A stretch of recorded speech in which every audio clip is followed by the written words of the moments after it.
What's going on, social media family? Cory MAY of Sugar Ring Bar, and we are out. It is 9 a.m. Got up at 8. And we're giving back. I got a truckload of food, and I'm going to find one of my friends. I want you guys to come along with me. So I'm going to introduce you to a guy that's making a difference in the community. But before we jump into that, Hernandez! Hey, good morning! Out here in these streets. Let's get it popping.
Bar, and I'm sitting here with my man Buddy. Now look, let me tell you real quick. So about what was it, about a week ago, 2 weeks ago? When did I come? 2 weeks ago. 2 weeks ago. 2 weeks ago, I got a shipment of food, as you can see behind me, and it's dry goods. And I you know, one of the things about sort of giving back and giving to the community, it's hard sometimes. it's hard sometimes to find people that can get this stuff out in the community. So I put a call out into my social media world, and I said, hey, I got a truckload of food. Is there anybody out there in the community I can give this to? And a good friend of mine connected me to this young man. And listen, I've lived in Prince George's County all my life, well, large part of my life, and I had no idea that old school boxing was down here. So when I drove down here, came down, met this young man, and gave him, how many, what did I give you all, 20 boxes? I can't remember. About 25 boxes of food, and he was able, so I'm going to shut up, but this is Buddy of Old School Boxing. So Buddy, what do you got going on down here, man? Well, let me tell you about the 25 first of all. So in my gym, I got a lot of foster kids and kids that from the shelter. And, right. A lot of my guys, they fresh out of, been in a right, little trouble. They got ankle brace on, but they literally had nothing.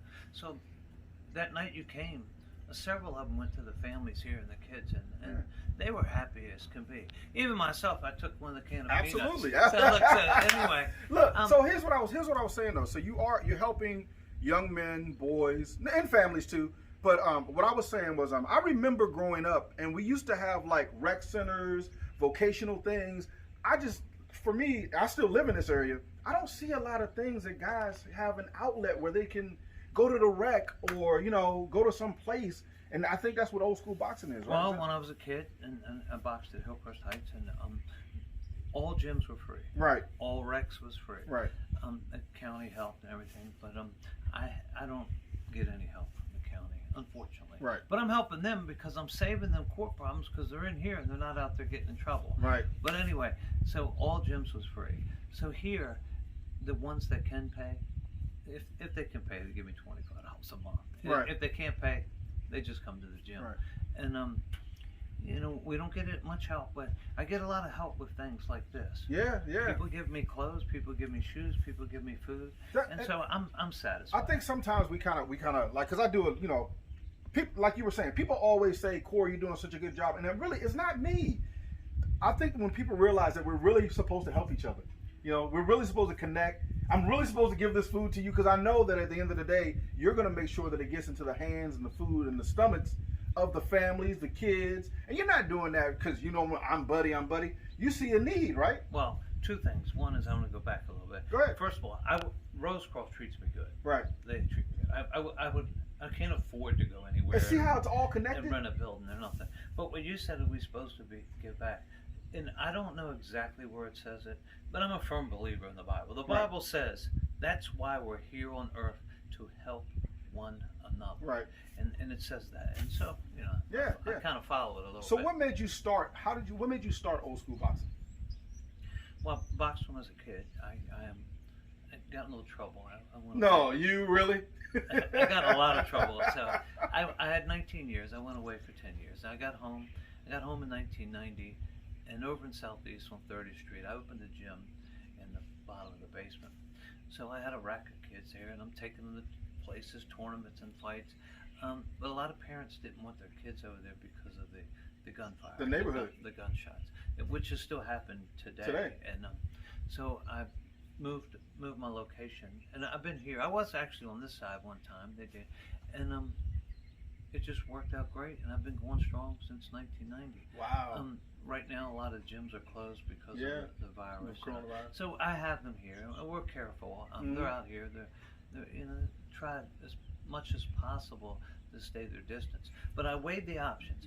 So if the is the coronavirus more dangerous, or is the streets more dangerous? I'm getting a lump in my throat telling you this. Let it out, man. Because the I coronavirus, it's 1%, but the streets is. I'm losing them. They're getting. I can't tell you how many boxing shorts my son has wore at the fight. Rest in peace, so and so. Right. Here. They're getting locked up. Some are ODing. Because some are getting shot. Look, I grew up here. I grew up here, born and raised, been here all my life, and I think a lot of people really just don't. We live in this sort of world where, you know, you go to work and you got your house, but you don't understand. We're living in a world now where there's really nothing out here. There's no jobs. There's no opportunity. You know, no one. I mean, I don't mean that in a bad way, saying like no one's doing it, but no one's out here showing these young men, you know, that you can have a life, you can get yourself together, you can read the Bible, you can create your own business, you can stay in shape. It matters what you put inside your body. It matters what you're listening to. It matters the people that you know. I mean, I know I didn't hear it when I was growing up. Well, there's a few of us, but that's not enough. Right. And there have been times I just want to throw my hands up. They're being killed. I'm going to funerals. And you just feel like you're throwing a pebble in the ocean, right? What I do. But now, since the virus and everything, I'm right where I live at. There's 17-year-olds sleeping in tents at the gas station or at the Popeyes. In fact, I took a couple of the boxes up there. 17-year-olds. Yeah, I was telling somebody that's something that I've never seen before. I've never seen the level, because now I see young men, like you're saying, 17, 18, 19, and they're asking for money, they're begging for change, they're trying to get it. And I've never seen that before. I've never seen that type of thing where these young men just didn't have anything. So it's gotten so bad that what I do now is, and I deliver on the weekends, but I keep my truck full of stuff. So because you never know if you're gonna run into. Now look, I know everyone's kind of talking about this now for you, but I did see the story when the guy was out in the street shooting guns. What in the world? What in the world were you thinking? Well, now I got a chance to tell you the truth, because the news did not tell you the truth. I know. I've been on the news before too. I hear gunfire every morning and every night. I don't run outside. I duck. I can lay on the floor fast. I just have a little problem getting up now. However, it was 5:05. I'm looking out the window. What I do to watch my wife pull up. She parks on 30th Street. Make sure she gets into the apartment. Okay, it's a bad neighborhood. But I hear the guns going off, and I'm gonna ignore it. However, they don't stop. I'm like, damn, when's this guy gonna run out of ammunition? I look out, and there's a guy, and he's got 2 pistols in each hand, and people are running. In fact, one lady was in the car crying and praying, please don't shoot me. Right. These bullet holes are going through the windows and everything. And I said, you know what? I'm 60 years old. I'm stuck here, and I have cancer. What I got to lose? What you got to lose? What I got to lose? What you got I'm gonna to lose? save my wife. Who's gonna make me dinner tonight? But anyway, so I really ran out because I wasn't trying to save them. My wife was pulling up, and I was worried. So I have a dog named Chuck. So I told Chuck, go ahead. Let's go. So Chuck grabbed him by the shirt right here, which led me to get a little bit closer. And I hit and you decked him. Yeah. And then they got these 2 guns. He drops the guns, and they're laying there, and they got these magazines in them. And they said he still had over 17 shots left. I can't believe it. So, but I really think I might not have. I don't know if I saved my wife or not, but I tell you whose life I did save. It was his. Exactly. If the police would have came, they don't have time to negotiate. Right. They're going to. Police show up on the scene. What happens to that young man? Yeah, they're going to shoot him. Shoot him dead. And I really truly hope, and I said this, I hope that I get in touch with him. I would give him a lifetime membership. If you could I would look, love to he help. may see this, right? So if he were out there and you can get a message to that young man, that troubled young man out there, what would you say to him? I've been exactly where you're at. I've been lost. I didn't know where my next meal was going to come. I got court dates ahead of me. My life means absolutely nothing. Not now, but at one time. I think you're in that situation. I promise you, I forgive you. I pray for you. You're welcome to come to my gym. I would help you in any way I can. You trying to get me to start crying out here, aren't you, buddy? But listen, man, thank you, man, because that, like I show with most people, that's kind of what it's all about. It's all about, like when I do these videos or whatever, it's not, look, I always say, I don't do it to glorify me. I don't do it to glorify you. I know that I was put on this earth for a purpose. I believe that I'm serving in my purpose when I do stuff like this. Like this truck was a blessing to me. Like I prayed for this truck, right? So I asked God to use this truck as a vessel. This food was given to me completely free, right? Doesn't cost me anything. And then what does it cost for me to give it to you? Nothing, right? But then look how many lives that we can positively impact. Wow. And we're just two guys. Well, let me tell you. I'm older than you. You're younger than me. Are you Right? older than me? No, I'm just. I'm 61 in April. I didn't know you was older than me, but let me tell you something. Speaking of that, we don't do things for them, but sometimes the video, what it does, who would know that I'm able to get the food and help if it wasn't for a video?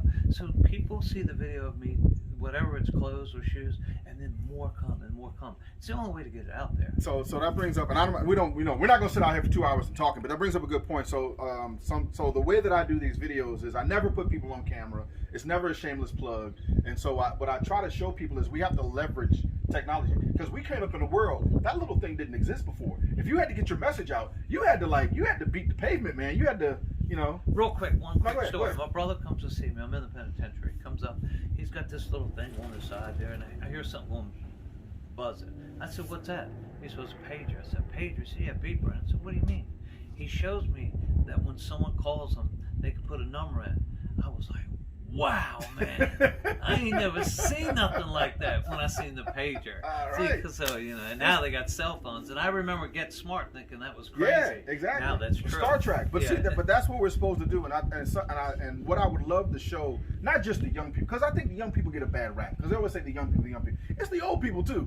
Yeah. It's the old people too. So if we could harness this power, if we could take this technology and really take it for what we could potentially use it for, is to connect. So there used to be a time when we used to connect, like this. Now we can do the same thing with the technology.